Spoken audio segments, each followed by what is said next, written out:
ஒரு அடுப்பு ஆன் பண்ணி வானல் வச்சுட்டு வானல் நல்லா காஞ்சது அந்த மல்லாட்டை பருப்பு போட்டு நல்லா வறுத்துக்கலாம். நல்லா ட்ரை ரோஸ்ட் ஆகட்டும். இது ஒரு பிளேட்டில் மாற்றியாச்சு. இது நல்லா ஆறட்டும். கொஞ்சமாக எண்ணெய் ஊற்றிக்கலாம். ஒரு கப் அளவுக்கு தேங்காய், ஒரு 2 ஸ்பூன் எண்ணெய் ஊற்றி எண்ணெய் காஞ்சதும் கொஞ்சம் மாங்காய் துருவி வச்சுருக்கோம், அதையும் ஆட் பண்ணிக்கலாம். அதை நல்லா வதக்கி எடுத்துக்கலாம். இந்த எண்ணெயிலே நல்லா வதங்கணும். இப்போ இது நல்லா வதங்கிடுச்சு. இது ஒரு பிளேட்டுக்கு மாற்றிக்கலாம். இது ஒரு பிளேட்டுக்கு மாற்றியாச்சு. இது நல்லா ஆறட்டும். இப்போ அந்த வானல்லே இன்னும் நம்ம ஒரு 2 ஸ்பூன் அளவுக்கு எண்ணெய் ஊற்றிக்கலாம். எண்ணெய் காஞ்சிருச்சு. இதில் ஒரு 5 பச்சை மிளகா, ஒரு துண்டு இஞ்சியை பொடி பொடியாக கட் பண்ணி வச்சுக்கிறேன். அதை ஆட் பண்ணிவிட்டு நல்லா வதக்கி எடுத்துக்கலாம். இது கூடவே கொஞ்சமாக கருவேப்பிலை ஆட் பண்ணிக்கலாம்.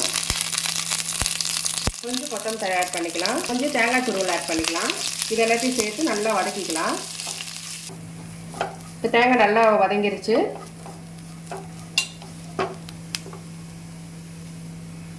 இதில் நம்ம வதக்கி வச்சுருக்க இந்த மாங்காவையும் ஆட் பண்ணிக்கலாம். இது கூடவே சேர்த்து நல்லா ஒரு வதக்கிக்கலாம்.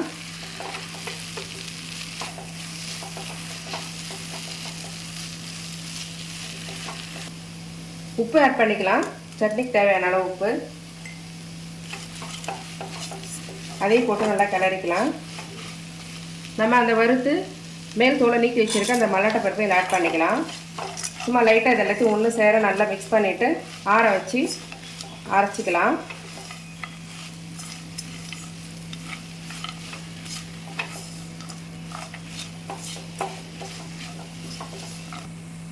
சின்ன துண்டு வெல்லம் போட்டுக்கலாம். மிளகாவோட காரம், மாங்காவோட புளிப்பு, இந்த வெல்லம், இந்த 3 இனிப்பு புளிப்பு காரம் 3 சேர்ந்து இந்த சட்னி ரொம்ப டேஸ்ட்டாக இருக்கும். அவ்வளோதான். அடுப்பு ஆஃப் பண்ணிக்கலாம். இதை ஆற வச்சு அரைச்சிக்கலாம். சட்னி அரைச்சின்னு இருந்துச்சு. இதுக்கு ஒரு தாளிப்பு போட்டுக்கலாம். அடுப்பு ஆன் பண்ணி ஒரு தாளிப்பு கரண்டி வச்சுருக்கேன். கரண்டி நல்லா காஞ்சதும் கொஞ்சம் எண்ணெய் ஊற்றிக்கலாம். எண்ணெய் நல்லா காஞ்சதும் கடுகு ஆட் பண்ணிக்கலாம். கொஞ்சம் உளுத்தம்பருப்பு ஆட் பண்ணிக்கலாம். பெருங்காயத்தூள் ஆட் பண்ணிக்கலாம். கொஞ்சமாக கருவேப்பிலை ஆட் பண்ணிக்கலாம். காஞ்ச மிளகா 1 விதையை நீக்கி வச்சுருக்கேன், அதையும் ஆட் பண்ணிக்கலாம்.